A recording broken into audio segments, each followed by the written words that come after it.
Bueno, continuamos en esta cápsula.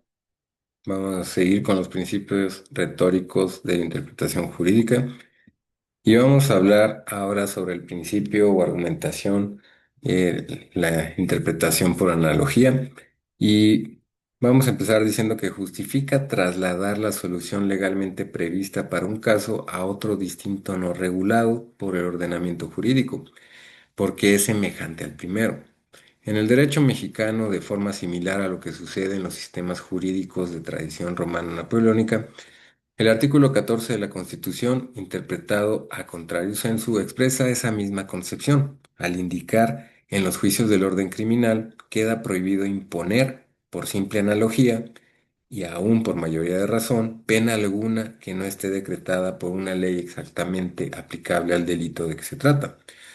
A partir de aquí se pueden identificar los cuatro elementos presentes en la interpretación por analogía. Una norma tal que regula un supuesto tal al que aplica la consecuencia jurídica tal.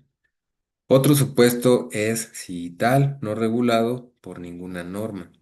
La semejanza entre los supuestos tal uno o el segundo ejemplo o tercero y la identidad de razón entre los supuestos. En virtud de todo esto, y por medio del argumento analógico, se justifica la aplicación de la consecuencia, también al supuesto. Y los problemas de aplicación de la interpretación son fundamentalmente los derivados de la determinación de la existencia de la laguna y de aplicar la semejanza e identidad de razón de los supuestos. Tradicionalmente se ha entendido y de esa concepción exponente la definición de analogía del artículo 14 constitucional, que este argumento es un instrumento de integración del ordenamiento y es decir, el método por excelencia para solucionar las lagunas del ordenamiento y cumplir así el deber para los jueces de resolver todas las controversias, incluso en caso de silencio, oscuridad o insuficiencia de la ley, que es el artículo 18 del Código Civil, y partiendo de esta concepción, la analogía parece que tiene que intervenir cuando se detecta una laguna en el ordenamiento y solo en esos casos.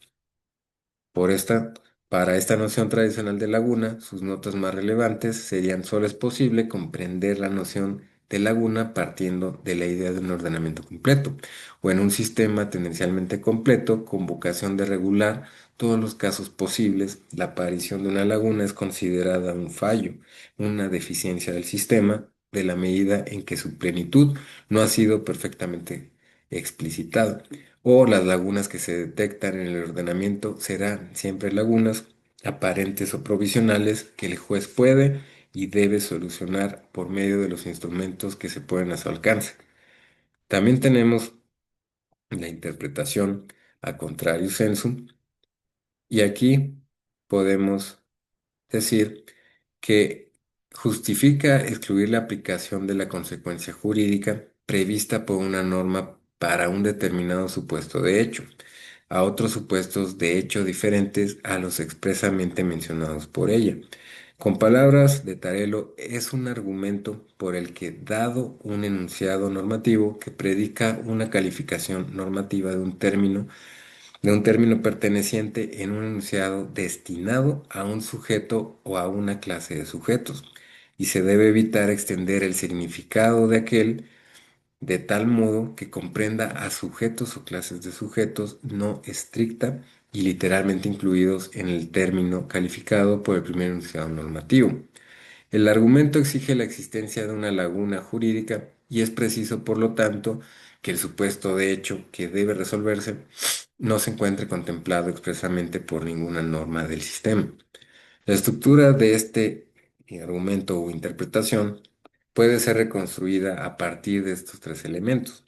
Una norma cualquiera que regula un supuesto cualquiera al que aplica la consecuencia jurídica. Otro supuesto cualquiera no regulado por ninguna norma y el argumento a contrario justifica excluir la aplicación de la consecuencia tal y también en un supuesto.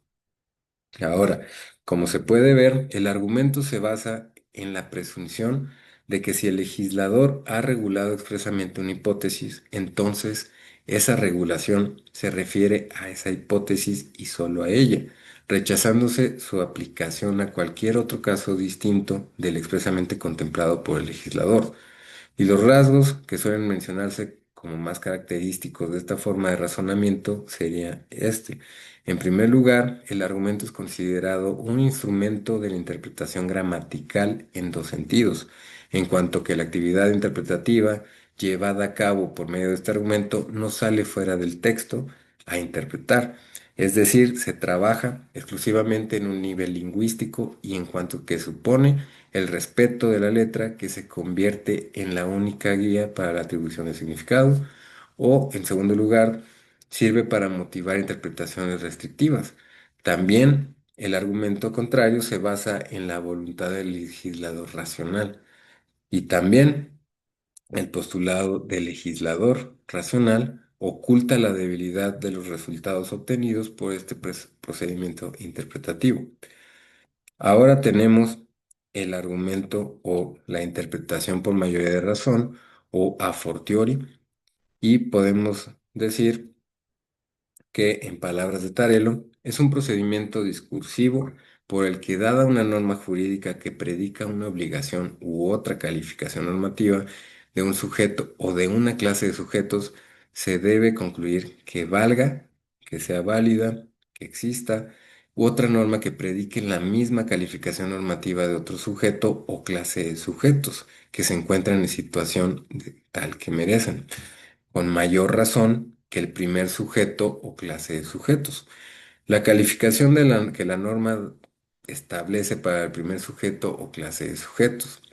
Y dicho de otro modo, justifica trasladar la solución legalmente prevista para un caso a otro caso distinto, no regulado por el ordenamiento jurídico porque merece esa solución legal con mayor razón.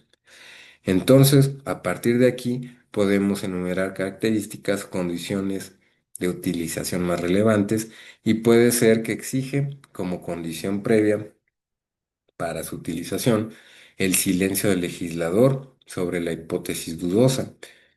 Cuando se aplique el argumento, hay que contar con dos supuestos: el expresamente previsto por el legislador en un precepto y aquel al que se le debe dar una regulación jurídica por medio precisamente del argumento a fortiori o con mayor razón. También,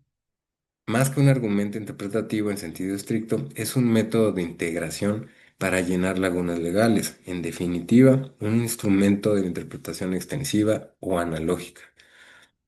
También se basa en la mayor razón y en la presunta voluntad del legislador, y esto quiere decir que se considera que la conclusión obtenida por medio de este argumento refleja la voluntad implícita, y por esto no se entiende que estemos en presencia de una laguna, de una imprevisión del legislador,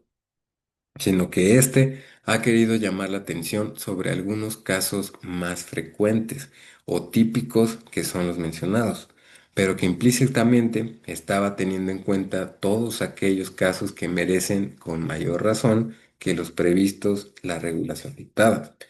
También esta mayor razón constituye el núcleo del argumento a fortiori, ya que es lo que se presume que tuvo en cuenta el legislador para no incluir ciertas hipótesis en la previsión legal. También podemos mencionar o podemos continuar ahora con la interpretación teleológica o el argumento teleológico y vamos a hablar de este diciendo que la primera circunstancia relevante para la interpretación teleológica encuadrable dentro del criterio funcional sería la finalidad perseguida por la legislación. Y el argumento teleológico, por lo tanto, justifica atribuir a una disposición normativa el significado que se corresponda con la finalidad del precepto, y por entenderse que la norma es un medio para alcanzar un fin. Su fundamento es la idea de que el legislador está provisto de unos fines de que los que la norma es un medio, por lo que la interpretación debe tenerlos en cuenta. Dentro del argumento, la interpretación suelen considerarse finalidades, y son finalidades diversas como el fin del precepto concreto objeto de interpretación, el fin general de la materia regulada, los fines genéricos del derecho o incluso los fines de la sociedad. Por esto, es fácil comprender que la mayor dificultad para la utilización del argumento o la interpretación reside en cómo determinar la finalidad de una regulación. Por un lado, si se obtiene del texto objeto de interpretación, el argumento teleológico se confundiría con el criterio gramatical. Por otro lado, si la finalidad se investiga teniendo en cuenta otros enunciados o documentos normativos, el argumento teleológico se acerca mucho al criterio sistemático. De cualquier modo, independientemente de estas dificultades, se puede dudar razonablemente si el fin de una norma jurídica o de la regulación de una concreta materia no es más el resultado o la consecuencia de la interpretación que un medio para llevarla a cabo. Por último, no es algo evidente que las normas jurídicas posean una finalidad distinta y autónoma de la que se propuso su autor. Y esto quiere decir el legislador, por lo que no habría diferencia entre el argumento teleológico y el argumento psicológico. De cualquier modo, su uso está muy extendido en todos los tribunales y también en la jurisprudencia del Tribunal Electoral. Por ejemplo, podemos mencionar una parte que nos dice de la interpretación sistemática de los artículos 41, párrafo segundo, fracción cuarta y 99, párrafo cuarto, fracción quinta de la Constitución Política del Estado Unidos Mexicano y tercero, párrafo primero, y noveno, párrafo tercero, 11, párrafo primero, inciso B, 25 y 84.